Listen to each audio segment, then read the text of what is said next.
సినిమాలు చేసినా చేయకపోయినా సోషల్ మీడియాలో మాత్రం ఎప్పుడూ యాక్టివ్గానే ఉంటుంది సమంత. అభిమానులతో మాట్లాడుతూనే ఉంటుంది ఈ బ్యూటీ. ఇప్పుడు కూడా సోషల్ మీడియాలో అభిమానులతో మాట్లాడిన సందర్భంలో తన అనుభవాలను, జీవితంలో తాను ఎదుర్కొన్న సమస్యల గురించి చెప్పుకొచ్చింది. మరీ ముఖ్యంగా ప్రస్తుత విద్యార్థుల పరిస్థితి గురించి చేసిన వ్యాఖ్యలు ఎంతో ఆలోచనాత్మకంగా నిలిచాయి. నేటి జనరేషన్ పిల్లలకు విలువైన సలహాలు ఇచ్చింది సమంత. తాను విద్యార్థిగా ఉన్న రోజుల్ని కూడా గుర్తు చేసుకుంది శామ్. నేటి విద్యార్థులు ఎదుర్కొంటున్న ఒత్తిడి తనను ఆలోచనలో పడేసిందని పేర్కొంది. ఈ వ్యాఖ్యలు ఆమె వ్యక్తిగత అనుభవం మాత్రమే కాకుండా సమాజంలోని విద్యా వ్యవస్థపై ఉన్న తీవ్ర ఒత్తిడికి అద్దం పడుతున్నాయి. ఈ మధ్య కాలంలో విద్యార్థుల మానసిక ఆరోగ్యం ప్రధాన చర్చనీయాంశంగా మారింది. సమంత చెప్పిన దాని ప్రకారం 2023లో దేశవ్యాప్తంగా విద్యార్థుల ఆత్మహత్యల సంఖ్య భారీగా పెరిగింది. ముఖ్యంగా మహారాష్ట్రలో అత్యధిక కేసులు నమోదయ్యాయి.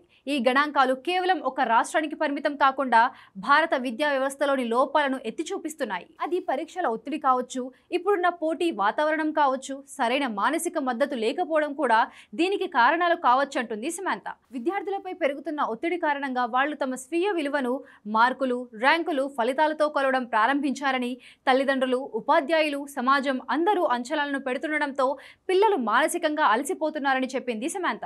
అందుకే చదువు మాత్రమే కాదు, ఆరోగ్యం కూడా కాపాడుకోవాలి అంటుంది ఈ బ్యూటీ. విద్య అనేది కేవలం పాఠ్యపుస్తకాలకే పరిమితం కాకుండా లైఫ్ స్టైల్ కూడా నేర్పించాలి అంటుంది ఈ భామ.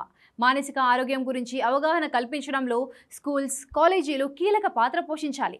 పిల్లల కోసం కౌన్సిలింగ్ సెంటర్లు, మానసిక మద్దతు కార్యక్రమాలు, ఒత్తిడిని జయించే విధంగా కార్యక్రమాలు చేయాలంటుంది శామ్. కేవలం సమంత మాత్రమే కాదు, ఈ మధ్య కాలంలో మరికొందరు సినీ, రాజకీయ ప్రముఖులు కూడా పిల్లల వ్యక్తిగత వికాసం, వాళ్ళు అనుభవిస్తున్న ఒత్తిడి గురించి స్పందించారు. తల్లిదండ్రులు కూడా కేవలం చదువు మాత్రమే కాకుండా పిల్లల ఆరోగ్యం గురించి కూడా శ్రద్ధ పెట్టాలనేది సమంత చెప్తున్న మాట. మొత్తం మీద సమంత వ్యాఖ్యలు కేవలం ఒక సోషల్ మీడియా పోస్ట్ మాత్రమే కాదు, విద్యా వ్యవస్థల్లో మనం మర్చిపోయిన మానవతా మూలాలను గుర్తు చేస్తున్నాయి.